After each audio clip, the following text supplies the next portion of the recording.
The Tasmanians at Yarsfontein, the 9th of February 1900. Private Angus Gillies of the 1st Tasmanian Contingent wrote to the Reverend C. Jones of Campbelltown from Hanover Road on the 20th of February 1900 to tell him of the incident at Yarsfontein. Quote, the Mercury, Hobart, the 21st of March 1900. Recently we have been on the move from one camp to another. We were at Yarsfontein for 8 days, then at Tweedale for 3, and so on. On Thursday last we left for this particular spot, which we reached after a ride of 40 miles without any food.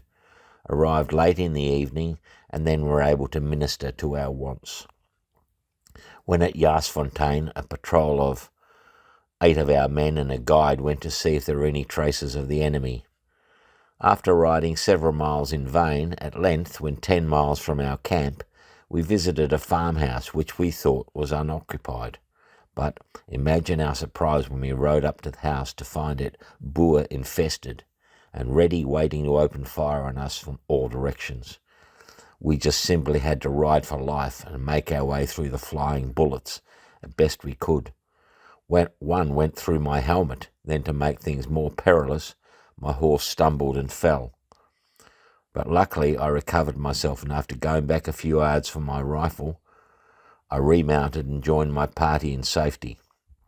It was just simply a marvellous escape for us all, with the exception of our poor guide, who fell wounded and was instantly surrounded by the enemy, so that we could not render him the slightest assistance.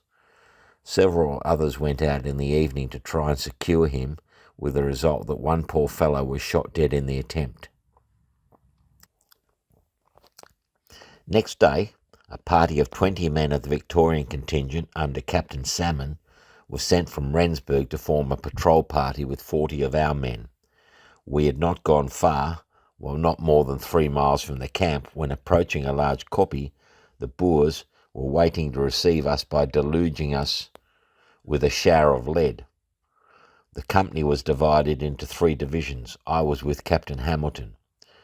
When advanced past the koppie, they opened fire and then took after us on horseback. Captain Hamilton with 4 of the Tasmanians were cut off from our party. We rode to a small koppie and opened fire on them to try and keep them off, with the result that we were under fire for 2 hours. 4 of our men were taken prisoners and 2 others can't be accounted for. We killed 14 Boers and took 2 prisoners. When the firing ceased, Captain Hamilton climbed down to the foot of the koppie and was successful in securing his horse, and rode off with the intention of bringing us assistance, when suddenly a Boer took after him at full speed, and while he was in hot pursuit, I fired and shot him dead. This makes the 2nd Boer I've added to the enemy's mortality list. I've been recommended for a distinguished medal on account of my bravery. One of the Boer prisoners said that there were 532 Boers ready to attack us. Mr. Lambie, a war correspondent, was also killed in this engagement. You cannot form the least conception of what he had to undergo. Our captain did not return, hence we had to watch our opportunity. At length we crept down to the base, got our horses, mounted, and rode for dear life once more.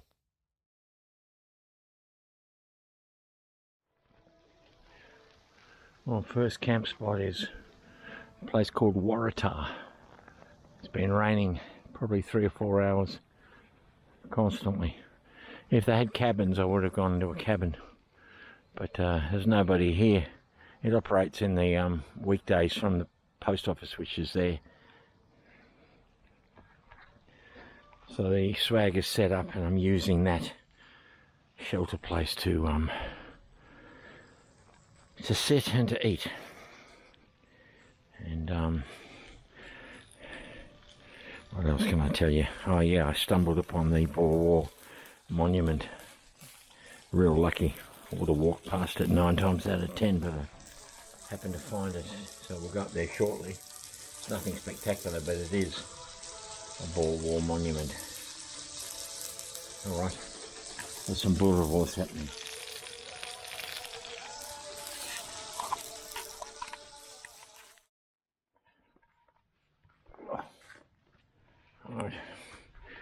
So we'll go up and do this Boer War monument. I've just had something to eat.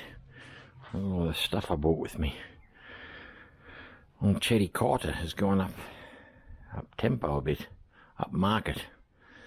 I've had the mushrooms and the onion, but boerewors. They had boerewors at the supermarket in Burnie.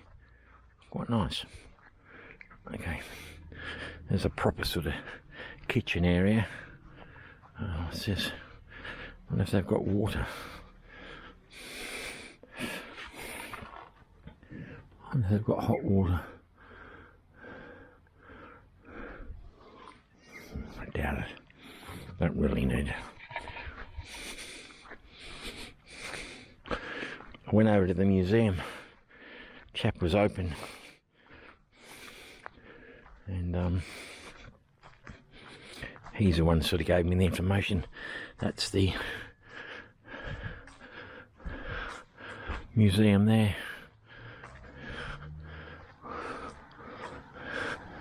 So, show you guys. And I just stumbled on it, really.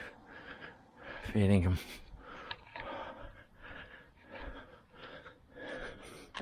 This is the post office. It looks very 1960s, 70s. I wonder if it wasn't the town hall or something once upon a time. Oh, it's the municipal chambers as well, so that might explain why this bad boy is here. Look at that. South African War. Memory of those who served. No details. Magnificent old lamp.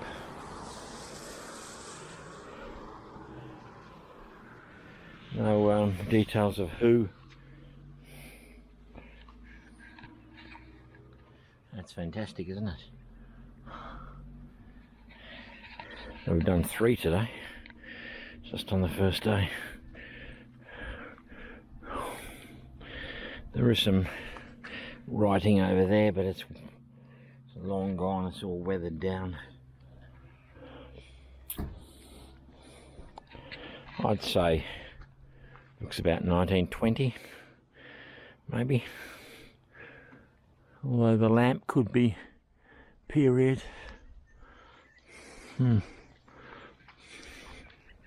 G'day.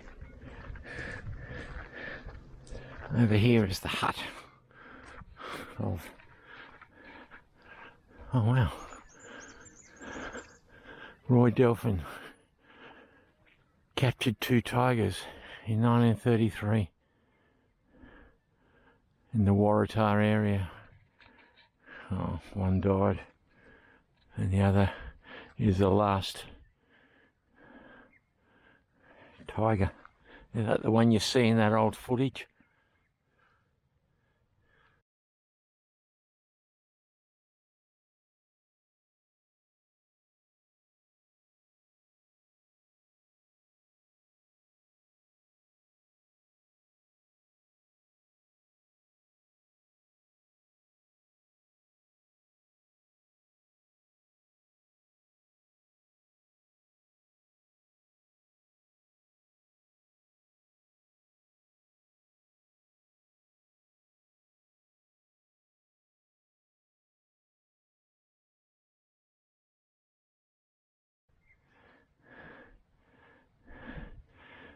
You see a tiger pacing. Maybe that's the Hobart Zoo. But yeah, this is tiger country. A lot of people think they're still out there. I've only heard of the Tarkine wilderness. Ancient forests, ancient trees. Gondwana, 40 million years ago. We broke off the... Look at these guys.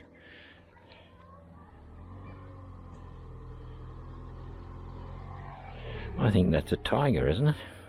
That's a devil. 100 years ago, it was one of the last refuges of the Tasmanian tiger, or the thylacine. In 1930, Roy and Dan Delphin captured 2 thylacines.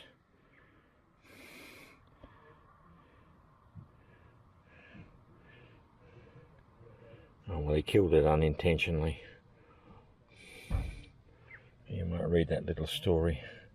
Roy's mum tried to keep it alive. Oh, that's interesting. I'll let Brian know that. There's a tiger there. I'm not sure what this hut is, but let's have a little look. Little squiz.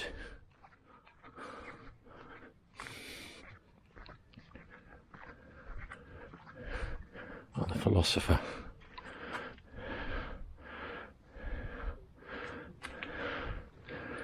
Wow. This is where I should stay tonight. On this little camp stretcher.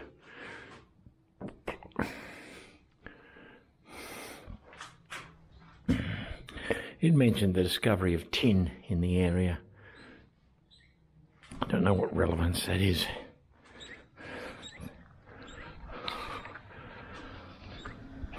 Oh, I'm going to sleep well tonight, I tell you.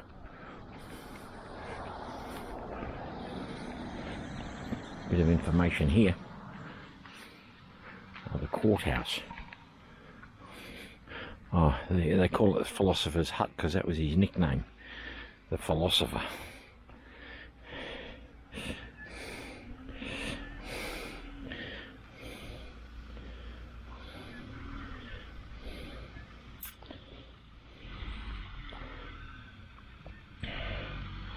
So, the courthouse must have been here. This was the courthouse. Makes sense. Over there was the municipal offices.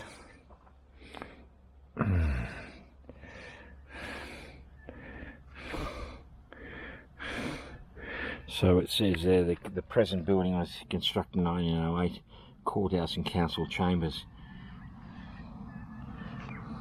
So this must be the real centre of Waratah.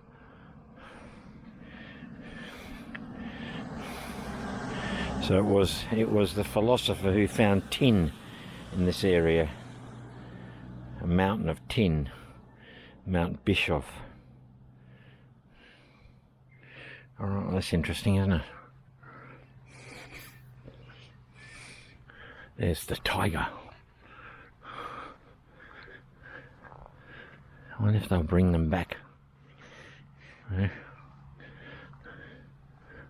They've got some DNA. They've got an embryo. It's plausible, possible they could bring back the tiger. This is a big hall. Go camping, they said. You'll love it. It's been pouring with rain for the last 2 or 3 hours. Well, I've got this shelter that I'm sitting in. Without this, there'd be, I don't know what I would have done actually. I would have had to gone somewhere else. Because there's no cabins or anything here. There's my poor old swag, which is, as I said before, I think it's water resistant. I don't think it's waterproof. I'll be finding that out tonight when I'm getting in there. But yeah, it's been a pretty good day. I've been sitting reading my book, drinking coffee, drinking tea. Went over to the museum. There wasn't much to film there. Spoke to the guy, and he was an interesting guy. Asked him about the Boer War lantern. I think he thought I was asking about when electricity came to this place. The name escapes me for the moment. Waratah, sorry. Yeah. But he did say that this brick building was the old council building. Well, the council building was knocked down and this was replaced in the 1960s, as I suggested. Asked him about some takeaway food tonight. Had quite a big lunch. I had some boerewors with mushrooms and onion and tomatoes, some bread. and he said the pub's open tonight. They got a dinner on there, so I'm going to go to the pub and have some food there. Maybe they've got a fire going because it's bloody cold as well. I've had to, I've upped the warm clothing. The cold is catching up with me now. I had on a singlet, but now I've got the status quo pole driver t-shirt on under here. So it'll be an early night tonight when I get back from the pub. I've got to put some of the food away. There was these big blackbirds. They were like crows. They've got a real long beak. They were like crows, but they weren't crows like we got on the mainland. They're certainly cheeky. They're sitting in my car looking at me. So I put this food in the boot before I go, because I reckon they'll be around sniffing around looking for stuff to snack on. My little radio, absolutely love it. But it stopped. I lost the station that was playing the classic music, and we switched to the Aussie Rules. They love Aussie Rules down here in Tassie. In fact, they got their own team coming into the comp in a couple of years' time, the Tasmanian Devils. So,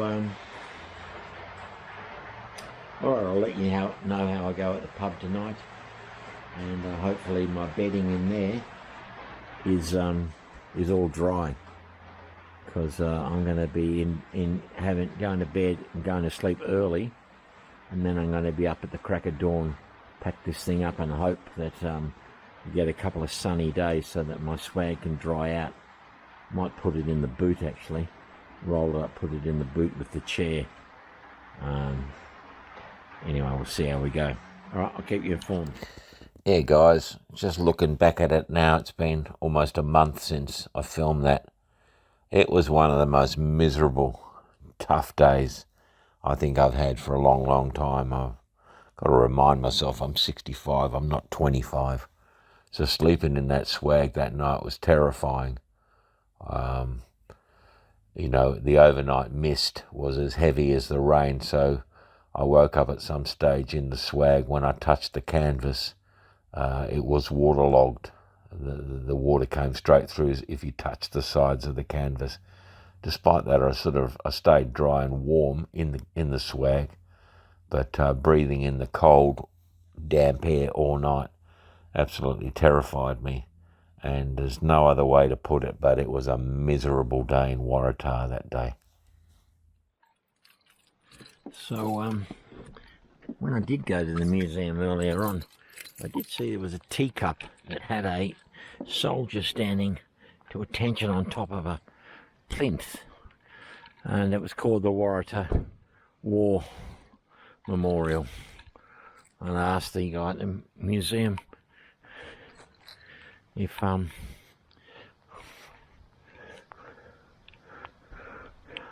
it was still here. He said yeah. So, and he told me about the pub. I just looked at the pub, looks like a cracker. There's no one there, but I thought I'd show you guys. We don't strictly do World War One, but we'll make an exception for this one. There he is, standing in the rain. Great condition. His puttees on. He's got an entrenching tool. He's got his kit bag. And it's glorious. It's beautiful. The moss all over it. It says Gallipoli. Their fame, I think it is, shall live forever. That's true. Well, for a long time anyway. Yeah. There's a big valley down there, and there's some, they call them the Waratah Falls. But guys, I will not be walking in no Waratah Falls. Seen one set of falls, you've seen them all. Having seen the Victoria Falls, I doubt I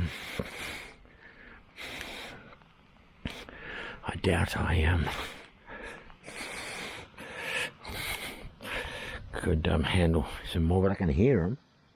There's water thundering down there. So during the First World War, the Waratah residents raised funds, and after the armistice, they built the memorial on one of those. An Anzac soldier carved in marble stands to attention atop a column, listing those from Waratah who served. And the advocate, the 1920 paper, says visitors to Waratah are loud in their praise of its solemn beauty. Oh, great. Unveiled in 1920. Here we go. By Lieutenant Colonel Rupert Rafferty. Rafferty was a Tasmanian soldier and educator who served with distinction in the Boer War. And Waratah has another war memorial. You can see a Boer War memorial lamppost in front of the present-day council chambers. Some years ago it was moved there from its storage place in the Battery building. It features a perpetual light thought to be the first of its kind in Australia. That's interesting. I didn't know, well, I don't know what a perpetual light is. Alright, well look, I'm going to go in the pub because it's fair income. I don't know how I'm going to go in that swag. I don't know what breathing damp air all night is going to do to me. I don't really have much choice. Could sleep in the car. But no, I reckon the swag should be okay. I'll see if we can film in the pub because it looks beautiful in there. Alright, well as I parked at the pub, I could definitely hear the falls and now I can see them. And it's very gloomy, the light. I don't know if you guys are going to be able to pick up on them, but they're certainly impressive. A lot of water going over them. And then we'll go into the pub.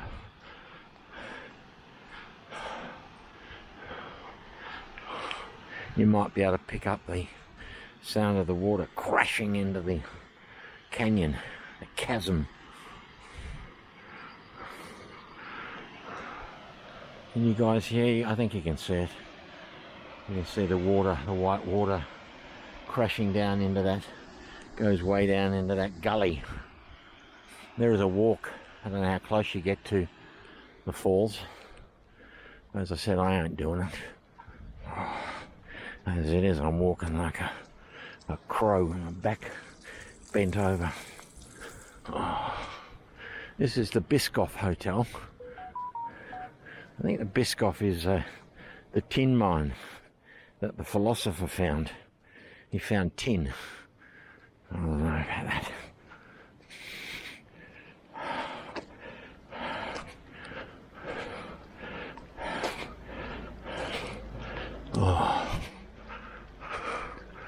Let's see if we can go in. Biscoff Hotel, Waratah. Oh, look at that Union Jack above the bar. I'm impressed.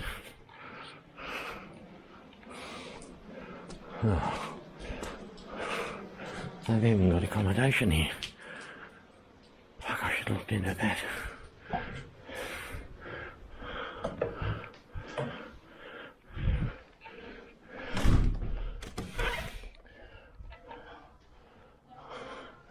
This is superb.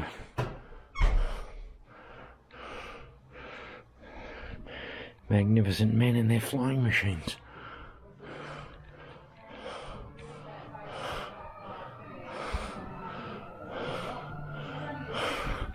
There's a tiger. It's caught a hyena there.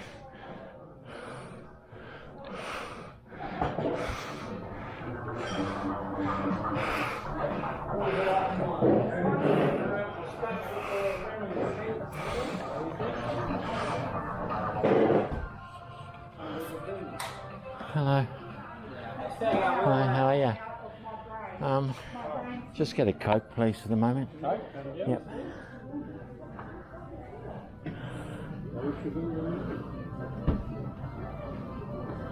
$4 that one? You got any dinners tonight? Yeah, both there with their menus and everything on tables. All right, thanks. Well, there was Okay, well, Snitty, not a huge Snitty fan. Palmy, okay. Burgers. We're a long way from the sea, so. Okay, well, it ain't great.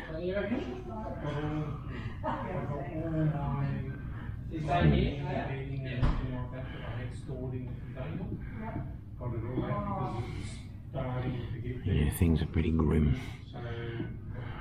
Squid. I might just get the fish and chips, I think.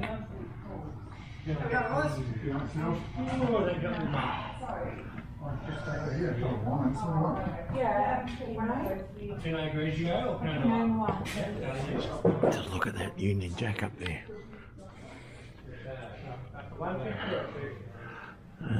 There's a two-headed duck.